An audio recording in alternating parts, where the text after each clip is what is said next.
رسول اللہ صلی اللہ علیہ وسلم نے 3 اوقات میں نماز پڑھنے اور مردوں کو دفن کرنے سے منع فرمایا. نمبر 1 طلوع آفتاب کے وقت حتیٰ کہ بلند ہو جائے. نمبر 2 جب سورج دوپہر کے وقت عین سر پر ہو حتیٰ کہ ڈھل جائے. اور نمبر 3 غروب آفتاب کے وقت حتیٰ کہ غروب ہو جائے. یعنی جن اوقات میں نماز پڑھنا منع ہے انہی میں دفنانا بھی. ابن عمر رضی اللہ عنہ سے روایت ہے کہ نماز جنازہ نماز فجر اور نماز عصر کے بعد ادا کی جا سکتی ہے. یعنی فجر کی نماز پڑھ کے ساتھ ہی جنازہ پڑھا جا سکتا ہے. حرم میں عام طور پہ ایسے ہوتا ہے. اسی طرح عصر کی نماز کے بعد بعض اوقات جنازہ پڑھا جاتا ہے. عام نماز بنا ہے لیکن جنازے کی نماز پڑھی جا سکتی ہے. قبر گہری کھودیں, اسے ہموار اور صاف رکھیں. میت کو پاؤں کی طرف سے قبر میں داخل کریں. میت کو قبر میں رکھتے ہوئے یہ دعا پڑھیں, بسم اللہ وعلی ملت رسول اللہ صلی اللہ علیہ وسلم. اللہ کے نام سے اور رسول اللہ صلی اللہ علیہ وسلم کے مذہب اور طریقے پر اسے دفن کرتے ہیں. سعد بن ابی وقاص رضی اللہ عنہ نے وصیت کی کہ میرے لیے لحد بنانا. لحد کیا ہوتا ہے؟ بغلی قبر. اور اس پر کچی اینٹیں لگانا, جیسے کہ رسول اللہ صلی اللہ علیہ وسلم کے لیے کیا گیا تھا. آپ صلی اللہ علیہ وسلم کی قبر اونٹ کی کوہان جیسی تھی. پھر قبر پر مٹی ڈال کر سب لوگ میت کے لیے بخشش اور ثابت قدمی کی دعا مانگے. جنازہ کے بعد قبرستان سے نکل کر دعا کرنا رسول اللہ صلی اللہ علیہ وسلم سے ثابت نہیں. قبروں کو پختہ بنانے کی ممانعت. قبروں کو اونچا کرنا, پختہ بنانا, ان پر گنبد اور قبے بنانا حرام ہے. جابر رضی اللہ عنہ کہتے ہیں کہ رسول اللہ صلی اللہ علیہ وسلم نے پختہ قبریں اور ان پر عمارت وغیرہ بنانے سے منع کیا. نیز آپ نے قبر پر بیٹھنے اور ان کی طرف منہ کر کے نماز پڑھنے سے بھی منع فرمایا ہے. چاہے کوئی شخص مجاور بن کے بیٹھے یا چلہ کشی کے لیے, سب ناجائز ہے. رسول اللہ صلی اللہ علیہ وسلم نے قبروں پر لکھنے سے بھی منع فرمایا. حضرت علی بیان کرتے ہیں کہ مجھے رسول اللہ صلی اللہ علیہ وسلم نے حکم دیا کہ میں ہر تصویر مٹا دوں اور ہر اونچی قبر برابر کر دوں. ام حبیبہ اور ام سلمہ نے رسول اللہ صلی اللہ علیہ وسلم سے ایک گرجے کا ذکر کیا کہ اس میں تصویریں لگی تھی, یعنی حبشہ کے علاقے میں جب یہ ہجرت کر کے گئی ہیں, کیونکہ عرب میں تو گرجا نہیں تھا. آپ نے فرمایا جب ان لوگوں کا کوئی نیک شخص مر جاتا تو وہ اس کی قبر پر مسجد بناتے اور وہاں تصویریں بناتے. قیامت کے دن یہ لوگ اللہ کے سامنے بدترین مخلوق ہوں گے. رسول اللہ صلی اللہ علیہ وسلم نے آخری بیماری مرض الموت میں فرمایا اللہ تعالیٰ یہود و نصارہ پر لعنت کرے جنہوں نے اپنے پیغمبروں کی قبروں کو مسجدیں بنا لیا. حضرت عائشہ نے فرمایا اگر اس بات کا ڈر نہ ہوتا کہ لوگ آپ کی قبر کو مسجد بنا لیں گے تو آپ کی قبر کھلی جگہ میں ہوتی, اس ریسٹرکٹڈ ایریا میں نہیں. تو یاد رکھیے کہ یہ جو قبر کے ساتھ مسجد نبی ہے یہ قبر کی وجہ سے نہیں بنائے گی. مسجد پہلے تھی اور قبر قریب بنائے گی اور پھر وسعت کی وجہ سے وہ ایک طرح سے جیسے مسجد کے اندر شامل ہوگی, حالانکہ اب بھی وہ ایک طرح سے الگ ہے, ایک کارنر پر ہے, بیچ میں نہیں آئی. ساری ایکسٹینشن پیچھے کی طرف ہوئی, آگے نہیں ہوئی. رسول اللہ صلی اللہ علیہ وسلم نے فرمایا میں نے تمہیں قبروں کی زیارت سے منع کیا تھا, اب تم ان کی زیارت کیا کرو. ایک روایت میں ہے قبروں کی زیارت موت یاد دلاتی ہے. شیخ البانی فرماتے ہیں نبی صلی اللہ علیہ وسلم نے قبروں کی زیارت کرنے والی عورتوں پہ لعنت کی, مگر اس کے بعد آپ نے اجازت دے دی تو اس میں مرد عورت دونوں شامل ہیں. آپ صلی اللہ علیہ وسلم ایک ایسی عورت کے پاس سے گزرے جو قبر پر بیٹھی رو رہی تھی. آپ نے اسے اللہ سے ڈرنے اور صبر کرنے کا حکم دیا. اگر عورتوں کا قبرستان جانا ناجائز ہوتا تو آپ اس کو قبرستان آنے سے بھی منع کرتے, صرف رونے سے نہیں بلکہ وہاں بیٹھنے سے یا آنے سے بھی. حضرت عائشہ اپنے بھائی عبد الرحمن کی قبر کی زیارت کو گئی. ان سے کہا گیا کیا نبی صلی اللہ علیہ وسلم نے عورتوں کو اسے منع نہیں کیا؟ تو حضرت عائشہ نے فرمایا پہلے منع کیا تھا پھر اجازت دے دی تھی. حضرت عائشہ فرماتی ہیں میں نے نبی صلی اللہ علیہ وسلم سے پوچھا جب میں قبرستان میں جاؤں تو کون سی دعا پڑھوں, اور آپ نے دعا سکھائی.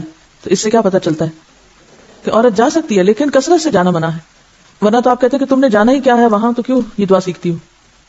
حضرت ابو ہریرہ سے روایت ہے کہ رسول اللہ صلی اللہ علیہ وسلم نے کثرت سے قبروں کی زیارت کرنے والی عورتوں پہ لعنت فرمائی ہے. اس سے پتہ چلتا ہے کہ بکثرت زیارت منع ہے مگر کبھی کبھار جانے کی رخصت موجود ہے. وجہ کیا ہے؟ آپ صلی اللہ علیہ وسلم فرمایا فزوروها فانها تزهد الدنيا وتذكر الاخرة, ان کی زیارت کیا کرو کیونکہ یہ دنیا سے بے رغبتی کرواتی ہے انسان کو اور آخرت کی یاد دلاتی ہیں. رسول اللہ صلی اللہ علیہ وسلم نے فرمایا مردوں کو برا نہ کہو, جو اعمال انہوں نے کیے تھے وہ انہیں مل گئے. ہم لوگ اس ادب اور اخلاق سے بھی آری ہیں, وہیں بیٹھے بیٹھے شروع ہو جاتے ہیں کہ اس کا چہرہ ایسے لگ رہا ہے, اس کے ہونٹ ایسے ہیں تو اس کا ناک ایسا ہے تو اس کی رنگ ایسا ہو رہا ہے تو اس نے پتہ نہیں کون کون سا گناہ کیا ہوگا. حالانکہ بعض بیماریاں ایسی ہوتی ہیں کہ جن کی وجہ سے اسکن کا رنگ تبدیل ہو جاتا ہے. اور ایک بات یاد رکھیے کہ جو شخص یہ کہتا ہے کہ لوگ ہلاک ہو گئے وہ سب سے زیادہ ہلاک ہونے والا ہے. کوئی حق نہیں کسی کو کہ کسی کے بارے میں کچھ طرح کمنٹ کرے, یعنی کسی کی تعریف اگر نہیں کر سکتے تو اس کی برائیوں پر بھی زبان نہ کھولو کیونکہ وہ اپنے انجام کو پہنچ گئے. زیارت قبور کی دعائیں. جو شخص قبروں کی زیارت کرنے جائے تو وہ یہ دعا پڑھے السلام علی اہل الدیار من المؤمنین والمسلمین ویرحم اللہ المستقدمین منا والمستاخرین وانا ان شاء اللہ بکم للاحقون. مومن اور مسلمان گھر والوں پر سلامتی ہو, ہم میں سے آگے جانے والوں اور پیچھے رہنے والوں پر اللہ تعالیٰ رحم فرمائے, اور اگر اللہ نے چاہا تو ہم بھی ان قریب تم سے ملنے والے ہیں. مسلم ہی کی ایک روایت میں یہ الفاظ بھی ہیں اسأل اللہ لنا ولکم العافیہ, میں اللہ تعالیٰ سے اپنے اور تمہارے لیے عافیت کی دعا کرتا ہوں. آپ نے سوال یہ کیا تھا کہ اگر کوئی شخص کہیں فوت ہو جائے تو اس کو ٹرانسپورٹ کر کے دوسری جگہ لے جایا جا سکتا ہے. پسندیدہ تو یہی ہے کہ جہاں کوئی فوت ہو وہیں دفن کرے, کیونکہ زمین تو ساری اللہ کی ہے. کیونکہ ظاہر ہے کہ کسی مردے کو ٹرانسپورٹ کرنا آسان کام نہیں, الا یہ کہ کہیں کوئی مسلمانوں کا قبرستان نہیں ہے, کوئی جگہ نہیں مل رہی تو دوسری جگہ لے جا کے دفن کر دیں. لیکن کتنا خرچ اٹھتا ہے اس پہ. مجھے یاد ہے کہ ایک زمانہ تھا کہ جب انگلینڈ میں رہنے والے مسلمان تقریباً سارے مردوں کو پاکستان روانہ کرتے تھے اور اس کے لیے باقاعدہ فنڈ ریزنگ کرتے, چندے اکٹھے کرتے اور ہزاروں پاؤنڈ اس پہ خرچ کرتے تھے. میرے خیال میں اگر وہیں پر قبرستان کا انتظام کر لیتے, جب اپنے گھر انہوں نے وہاں بنائے ہوئے ہیں تو مردوں کے لیے پاکستان ہی کیوں, ان کو بھی وہیں چھوڑ دیں.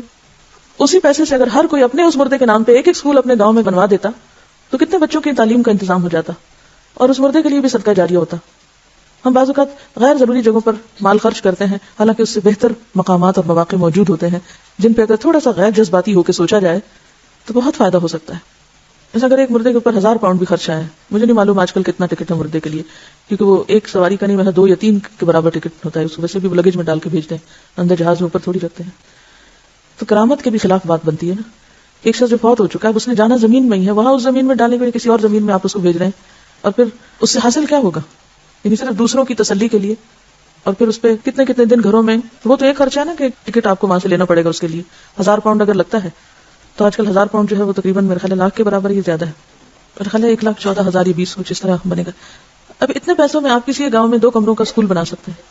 اچھا, پھر انتظار میں جو وقت گزرتا ہے, 8 دن بعد میت آ رہی ہے, 8 دن گھر میں مجلس قائم ہے, سب لوگ کام کاج چھوڑ پتہ نہیں کہاں سے اکٹھے ہو رہے ہیں, اور پھر اس پر جو کھانے پینے کا خرچ چلتا ہے, لوگ قرضہ اٹھا کے آنے والوں کی خاطرداری کر رہے ہوتے ہیں, وہ سارا اگر ملایا جائے تو اس سے کہیں بہتر کام ہو سکتے ہیں. اور جانے والوں کے لیے دعا کر کے صبر کیا جائے, کیونکہ تھوڑے دن ہمارے بھی وہیں جا بیٹھیں گے ہم بھی.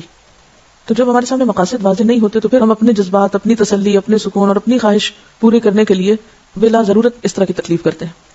اور جب نبی صلی اللہ علیہ وسلم کی واضح حدیث ہے کہ جلدی کرو, دیر نہ کرو, تو پھر کوئی جواز نہیں.